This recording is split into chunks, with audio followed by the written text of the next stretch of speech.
Hello, promoted markets. This is Ahura with the global economic outlook in a week ahead, which is going to be the 45th week of 2024.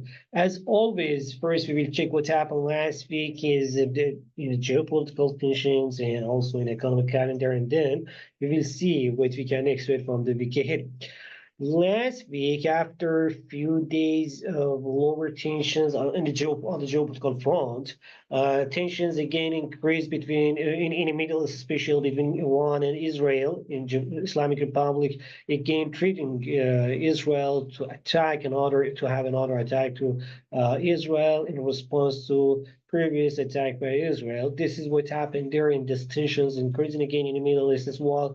In Russia also, as we know, there are reports about more than 10,000 or about 10,000 soldiers from North Korea in Russia that they are ready to be sent to the front line, which again increased the tensions between the Russia and Western countries. The European and US, again, they treated Russia, if they use the North Korean soldiers, they will let the Ukraine to use the Western's weapons to attack to the Russian territory. You know that, as you know, right now they are using the Western's weapons, but they are using for to just like kind of a defense, not to attack to the Russia. So what the treatment from the Western countries is that if the Russia use the Ukrainian, if the Russia use North Korean soldiers, they will let the Ukraine to go forward. That's what happened there. In general, the tensions again is increased in both Middle East and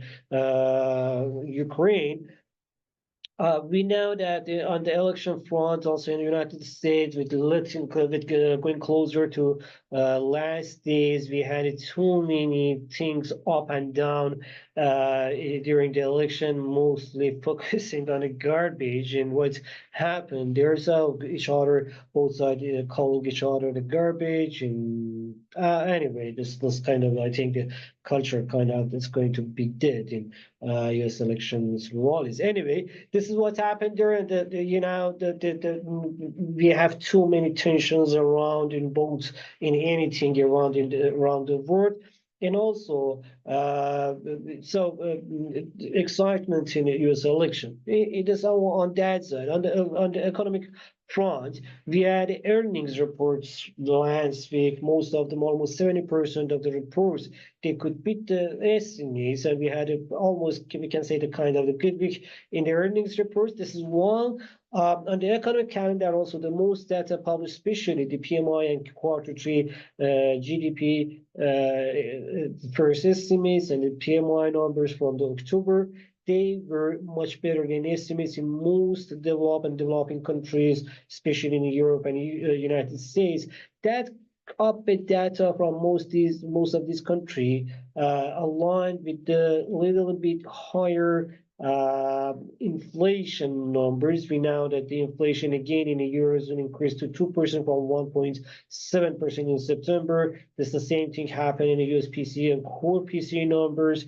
Later, this is in US PCE numbers and core PCE. We know that the core PCE was stable at 2.7% compared to the expectation of falling to 2.6%. While the CPI also increased by 0.2%, much more than 0.1% registered in the previous month. That's while the income also increased by 0.4% and spending increased by 0.5%. All these numbers, they say that still there are a good demand in the markets, and this demand and consumers that are ready to spend the money, we're gonna have more challenges to see lower rates, lower inflation rates. In addition, on Friday, we had NFP numbers. We know that the NFP, we had NFP with the surprise of 12K newly created job, but we know that can be affected by the storms and streaks that we had in previous month. We know that the two storms of the Helen, another one, I forget the name, and the wall districts in Boeing and some other companies also, they affected the market. That's why we had already We had almost just 12K newly created job, but we know that we had more than 90K hirings in just the government section, especially because of the elections. So that's why these numbers, getting closer to election, need more government employee. On the other hand, the storms and the streaks, they hit the market. So the market somehow they ignored the NFP numbers, but at the same time, we know that the unemployment rate was still at 4.1%. We know, last previous 4 weeks also we had a lower initial jobless claims and even the continuing jobless claims. These numbers says that the labor data still is strong. Labor market still is strong. At the same time, we had average earnings increasing by 0.4% on a monthly basis and 0.4% on a monthly basis and 4% on the annual base year over the year base. So that means the general the labor data and the labor market is fine. Week ahead, mostly focus will be on Tuesday's on Tuesday's United States election, presidential election, and Thursday's Federal Reserve meeting in the United States. The other data, we have a housing data, we have a new factory orders, and many other data to watch, but still the market will focus on that. So that's why it's going to be so hard to expect what's going to happen. Even though we know that the Federal Reserve going to cut the rates by 25 basis points, but what will happen in the election, that can be much more important. We know that it's not just about the presidential election. We have the House, we have the Senate, and we have the local elections as well, which they're all going to affect the markets, especially the result that we're going to get in the House and Senate. Out of the United States, when we are talking about the geopolitical tensions, we have almost the same uncertain condition in Japan. Japan is also LDP party, which they were leading the country for more than 70 years. They lost the majority in the House, and so now Liberal Democrat Party, which is the LDP called in a short, they're going to face very more challenges to make a government. But we know that on November 11 also we're going to have the election for the prime minister. The prime minister, which is already he's new, but we're going to learn that can he continue his job, or we're going to have the new person, or he will be replaced with the new person. So the geopolitical tensions in Japan is high, which can lead to just like put the pressures on the Japanese stock markets, and it's not going to be a good news for Japanese yen as well. Out of the US, out of the Asia, in Asia, while we are in Asia, I have to mention that later on the week, on Saturday, at the last day, we're going to have the inflation numbers from China. The inflations in China should tell us what is exactly going on in the Chinese economy. It's not about the Chinese economy facing too many problems. It's not just about the lower demand out of the China. It's about domestic weakness as well. The Chinese, they are not ready to spend their income. So the lower demand in China also leading the inflation, holding the inflation in a lower rates. So with the condition that we have in China, we cannot expect a higher rates, but the inflation numbers from on Saturday can tell us much more. Markets expecting to see slightly increase in inflation. Let's see what's going to happen. On Thursday, we're going to have the BOE meeting. We know in the United Kingdom, lately we had a weaker than expected PMIs and economic activities with the new, it's the same condition actually in the United Kingdom as well. We know that the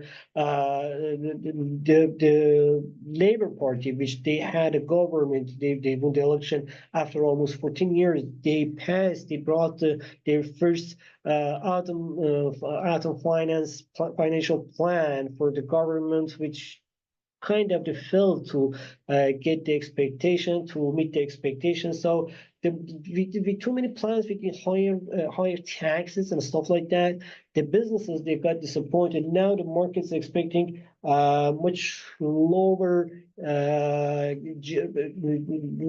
kind of the economic growth for 2025. They probably they're going to miss the expectations in the rest of 2024 and the later in 2025. Generally, economic activity and outlook for the UK is not something we can be proud of. That's why we're expecting the Bank of England to start cutting the rates and continuing the rate path with 25 basis points at least in this meeting, which is going to slow down the weakness in the stock markets and somehow to put the pressure on the Japanese on the British pound as well. On Tuesday, also we have another central bank meeting. Tuesday, RB, Reserve Bank in Australia, they're going to have the meeting in Australia. Despite slightly slower inflation, we have still the worry is the concerns on the inflation front. This is while the economy is not doing so bad, the labor market is fine. So that's why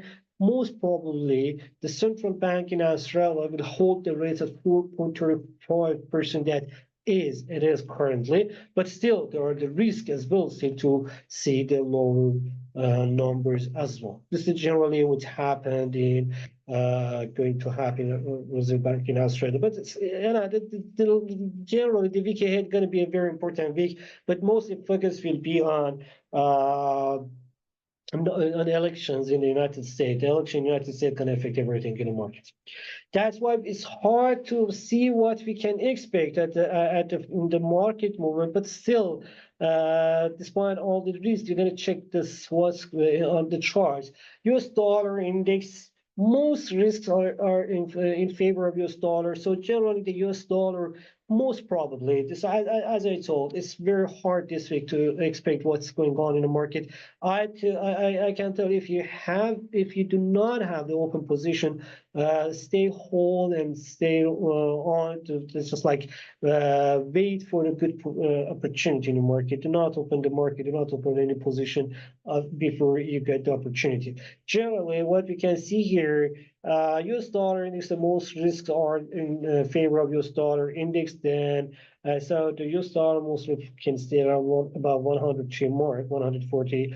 But on the gold front, with the after election in the United States, will have a less risk in the market. We know already what's going on in the market. So we can expect a little bit pressure on the gold price. So we cannot expect such a brilliant week for the gold in the week ahead. But still, it's not going to. It doesn't mean the shortfall in the prices. On the oil, depend on what's going on in the Middle East. What's going on in the Middle East? Will Islamic Republic in Iran, they're going to attack Israel, or they're going to respond to Israel's previous attack or not? That's going to make the market. But generally, what we can see, we're a little bit slightly positive about the oil price. This is generally what we are expecting in the market. On the stock markets fund, I forget about that. Stock market is